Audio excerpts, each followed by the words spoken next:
മറ്റുള്ള എല്ലാ കർമ്മങ്ങളെക്കാളും കൂടുതൽ നിത്യേന നമ്മുടെ ജീവിതത്തിലുള്ള ഒന്നാണ് നിസ്കാരം എന്നു ഞാൻ പറയേണ്ടതില്ല. എപ്പോഴും ചെയ്യുന്നതാണെങ്കിലും അത് സംബന്ധമായ ഒരു ഓർമ്മപ്പെടുത്തൽ സ്വാഭാവികമായും ആ അമൽ ചെയ്യുമ്പോൾ നമ്മുടെ ജീവിതത്തിൽ കൂടുതൽ ഊർജ്ജസ്വലതയോടെ നിർവഹിക്കുവാൻ സഹായകമാകും എന്ന് നാം പ്രതീക്ഷിക്കുന്നു. ഫദക്കിർ ഇന്നമാ അന്ത മുദക്കിർ. നബിയെ, സമൂഹത്തെ അങ്ങ് ഓർമ്മിപ്പിക്കണം, ഓർമ്മിപ്പിക്കുവാൻ വേണ്ടി നിയുക്തനായ ഒരാളാണ് അങ്ങ് എന്ന് മുഹമ്മദുർ റസൂലുള്ളാഹി സ്വല്ലല്ലാഹു അലൈഹി വസല്ലമ തങ്ങളോട് അല്ലാഹു തആല ആഹ്വാനം ചെയ്യുന്നുണ്ട്. ഫദക്കിർ ഇൻ നഫഅത്തിദ് ദിക്റ. ഓർമ്മിക്കൽ കേൾക്കുന്ന ആളുകൾക്ക് ഉപകരിക്കുമെങ്കിൽ നിങ്ങളത് ചെയ്യണം എന്ന് അല്ലാഹു തആല മറ്റൊരിടത്തും പറയുന്നത് നമുക്ക് കാണുവാൻ കഴിയും. നിസ്കാരത്തിന്റെ മഹത്വങ്ങൾ, അതിന്റെ ശ്രേഷ്ഠതകൾ, അത് നിർവഹിക്കുന്നവർക്ക് അല്ലാഹു തആല നൽകുന്ന ഇഹപര വിജയങ്ങൾ, ഇതൊക്കെ പല ഘട്ടങ്ങളിലും നാം പറഞ്ഞതും പ്രതിപാദിച്ചതും കേൾക്കുന്നതും അറിയുന്നതുമൊക്കെയാണെങ്കിലും ഈ ഓർമ്മിപ്പിക്കൽ കൂടുതൽ ജാഗ്രതയോടെ നിസ്കാരം നിർവഹിക്കുവാൻ നമുക്ക് സഹായകമാകണം എന്നാണ് എനിക്ക് ആമുഖമായി ഉണർത്തുവാനുള്ളത്. സൃഷ്ടികളും അല്ലാഹുവും തമ്മിൽ അഭേദ്യമായി ബന്ധമുണ്ട് എന്ന് പ്രഖ്യാപിക്കുന്നവയാണ് ഇബാദത്തുകൾ. അല്ലാഹുവിന് വേണ്ടി സമർപ്പണം ചെയ്യുന്ന മനസ്സോടെ ഏതൊക്കെ അമലുകൾ നമ്മൾ ചെയ്യുന്നുണ്ടോ അത് മുഴുവൻ നാമും അല്ലാഹുവും തമ്മിലുള്ള ബന്ധത്തിന്റെ ഏറ്റവും വലിയ വിളിയാളമാണ്. നമ്മുടെ ജീവൻ നഷ്ടപ്പെട്ടാലും അല്ലാഹുവുമായി നമുക്ക് ബന്ധമുണ്ടാകണം. ജീവനേക്കാൾ സ്നേഹം അല്ലാഹുവിനോടുണ്ടാകണം എന്നാണ് അല്ലാഹു നമ്മെ ബോധ്യപ്പെടുത്തിയിട്ടുള്ളത്. വലഖദ് ഖലഖ്നൽ ഇൻസാൻ. തീർച്ചയായും മനുഷ്യരെ നാമാണ് സൃഷ്ടിച്ചിട്ടുള്ളത്. വനഅലമു മാ തുവസ്വിസു ബിഹി നഫ്സു. അവന്റെ ഹൃദയാന്തർഭാഗത്ത്, അവന്റെ അന്തരംഗങ്ങൾ മന്ത്രിക്കുന്ന കാര്യങ്ങൾ, മനസ്സ് വാരിയല് കൊണ്ട് മൂടപ്പെട്ടിരിക്കുന്ന മനസ്സിന്റെ ഉള്ളിലുള്ള കാര്യങ്ങൾ എനിക്കറിയാം. കാരണം ഞാനും അവനും തമ്മിലുള്ള ബന്ധം വനഹ്നു അഖ്റബു ഇലൈഹി മിൻ ഹബ്ലിൽ വരീദ്.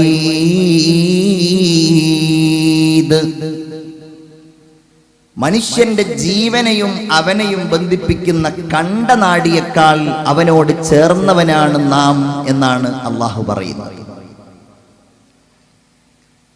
നമുക്കറിയാവുന്ന എത്രയോ അവയവങ്ങൾ ഉണ്ടായിട്ടും കയ്യിനേക്കാൾ, കാലിനേക്കാൾ, ശരീരത്തിലുള്ള മറ്റവയവങ്ങളെക്കാൾ ഒന്നും പറയാതെ അല്ലാഹു തആല അവന്റെ ജീവനുമായി ബന്ധപ്പെട്ട ഒരു ഭാഗത്തെയാണ് പരാമർശിച്ചത് എങ്കിൽ ആ ജീവൻ റഹ്മാനായ നാഥന് വേണ്ടി സമർപ്പിക്കേണ്ട ഘട്ടം വരികയാണെങ്കിൽ അതുപോലും നാം ഇബാദത്തിന്റെ ഭാഗമായിട്ട് കാണണം എന്നാണ് അല്ലാഹു പറയുന്നത്.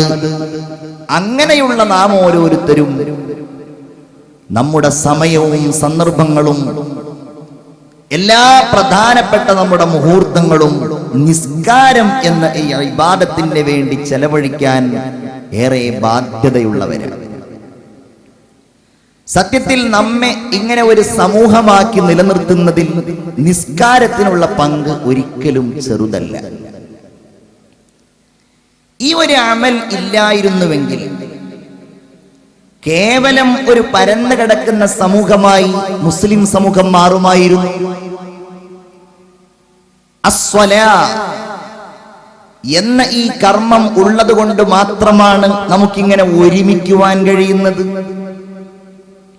നമ്മുടെ കേന്ദ്രങ്ങളായി പള്ളികൾ ഉണ്ടാകുന്നത്, അവിടെ നമ്മൾ നിസ്കാരങ്ങൾക്ക് വേണ്ടി സംഗമിക്കുന്നത്, സാധാരണ എല്ലാ ദിവസവും സംഗമിക്കുവാൻ കഴിയുന്നില്ല എങ്കിലും ആഴ്ചയിൽ ഒരു തവണ നിർബന്ധമായിട്ടും അവിടങ്ങളിൽ നമ്മൾ ചേരുന്നത്, നമ്മൾ മഹല്ലുകളായിട്ട് മാറുന്നത്, എല്ലാറ്റിന്റെയും പിന്നിൽ ഈ ഒരു ഇബാദത്താണ് എന്നത് അവിതർക്കിതമായ ഒരു കാര്യമാണ്.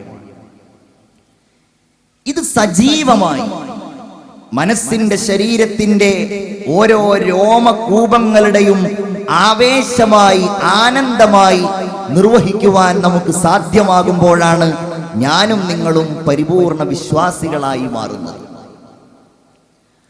അല്ലാഹു തആല ഖുർആനിൽ പറഞ്ഞ ഒരു കൽപ്പന മുതൽ നമുക്ക് തുടങ്ങാം. ഇസ്തഈനൂ ബിസ്സബ്രി വസ്സലാഹ്.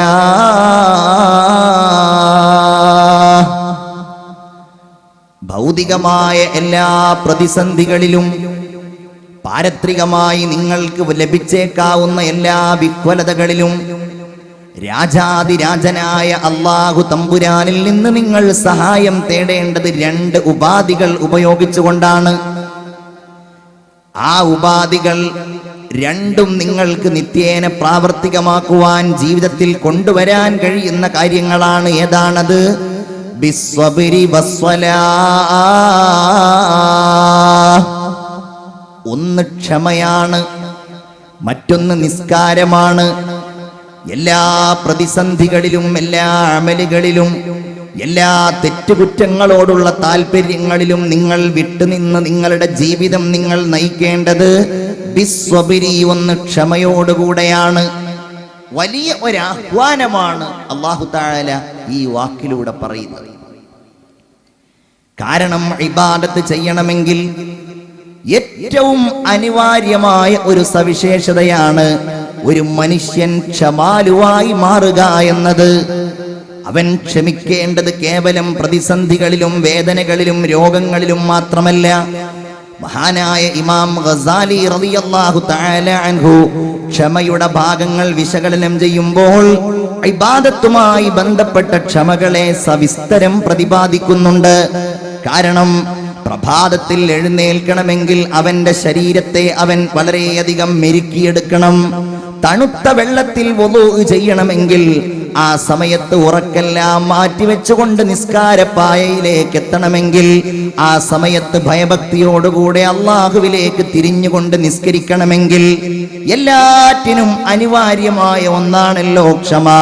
റമളാൻ മാസം സമാഗതമായാൽ അന്ന് വരെ എഴുന്നേൽക്കാത്ത സമയത്ത് എഴുന്നേൽക്കണമെങ്കിൽ, അത്താഴം കഴിക്കണമെങ്കിൽ, നിയ്യത്ത് ചെയ്യണമെങ്കിൽ, ഈ പകൽ നീണ്ട സമയങ്ങൾ നോമ്പ് അനുഷ്ഠിക്കണമെങ്കിൽ, അപ്രകാരം തറാവീഹ് നിസ്കരിക്കണമെങ്കിൽ എല്ലാറ്റിനും അനിവാര്യമായ ഒന്നാണ് ക്ഷമ.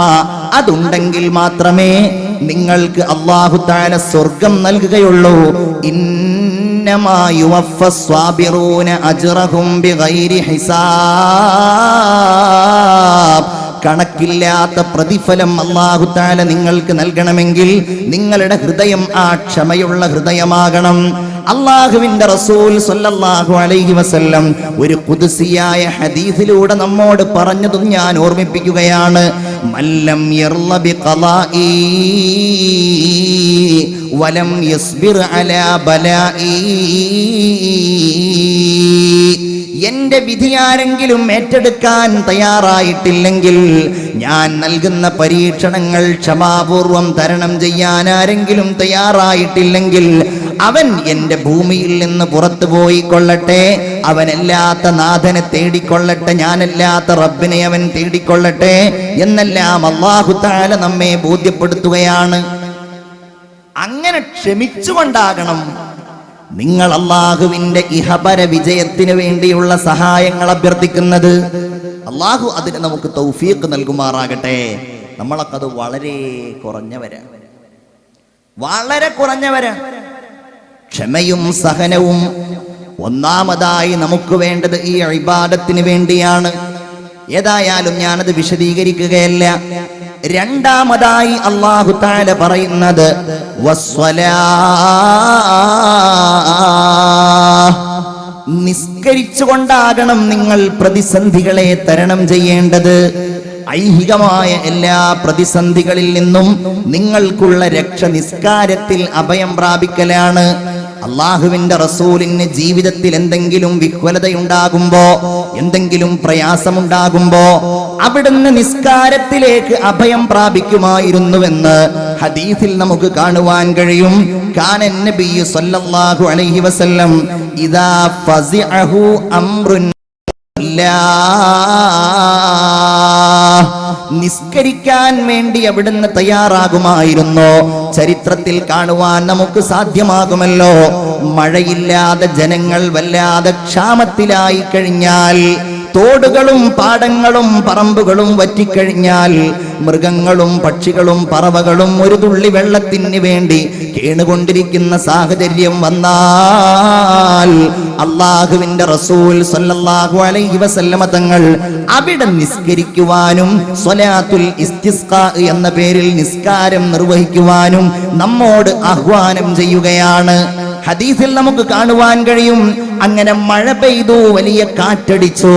അപ്രകാരം വലിയ കാറ്റും മഴയും ഇടിയും മിന്നുമെല്ലാം വന്നു കഴിഞ്ഞാൽ അറബികളായ സ്വഹാബികളും അതുപോലെ മദീന നിവാസികളും ആഹ്ലാദഭരിതരായി ഈ മഴ ആഘോഷിക്കുമ്പോ അള്ളാഹുവിന്റെ റസൂൽ പള്ളിയിലേക്ക് പോവുകയും പലപ്പോഴും അവിടെ ഇരുന്നു കൊണ്ട് സുന്നത്തുകൾ നിസ്കരിക്കുകയും അതിനോടുകൂടെ അള്ളാഹുവിനോട് കണ്ണീരൊഴുക്കിക്കൊണ്ട് ദുആ ചെയ്യുകയും ചെയ്യുമായിരുന്നുവെന്ന് ഹദീസിൽ നമുക്ക് കാണുവാൻ കഴിയും. ആയിഷ ബീവി റസൂലുള്ളാഹി സ്വല്ലല്ലാഹു അലൈഹി വസല്ലമയോട് അതിന്റെ കാരണം തിരക്കിയപ്പോൾ അവിടുന്ന് പറഞ്ഞത്, ആയിഷ, ഈ മഴയും കാറ്റുമെല്ലാം അല്ലാഹു തആല റഹ്മത്താക്കി മാത്രമല്ല ലോകത്തേക്ക് അയച്ചിട്ടുള്ളത്, അവന്റെ ശിക്ഷയുടെ ഏറ്റവും വലിയ ഒരു ഭാഗമായിട്ട് ഈ കാറ്റിനെയും മഴയെയും അല്ലാഹു തആല അയച്ചിട്ടുണ്ട് എന്ന് ആദരവായ മുഹമ്മദ് മുസ്തഫ സല്ലല്ലാഹു അലൈഹി വസല്ലം